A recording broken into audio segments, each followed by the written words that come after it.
Hi, I'm Jeremy Pollack. I'm a social organizational psychologist with a specialty in peace and conflict psychology.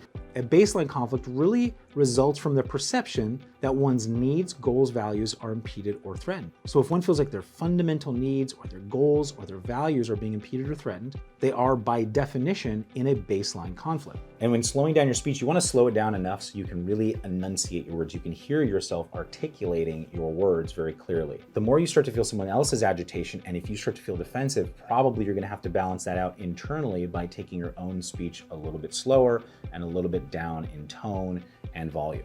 Someone's bringing you an issue, and what you first want to do is just repeat back the issue that they brought to you. So you're just helping them feel heard here, and you're making sure that you actually heard what they said correctly or accurately. So you might say, okay, I understand. So you want a refund on that fee because it's something you didn't expect. Does that sound right? It might be really, really simple like that. Okay, and here's an example of how it might sound that I came up with. I understand. So you didn't like it and you want a refund. It makes sense to me. Trust me, I've been there too. Don't worry, you're in good hands. Let me see what I can do. As you can imagine, we've had a lot of theft here from people claiming they bought something here, but I realize that's not the case here, but you can understand, right?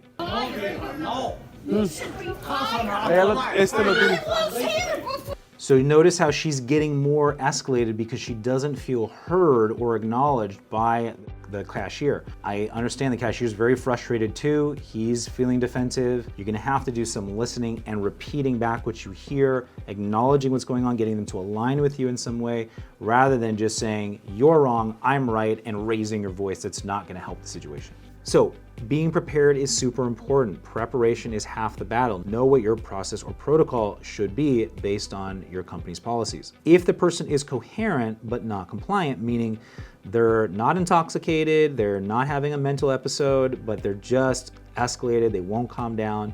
So let them know what you're feeling, what you're experiencing based on their behavior. That might help short circuit their brain in some way and let them know, hey, I better calm down, or this is getting into a place that might not be good for me. This is again called pre-escalation strategizing.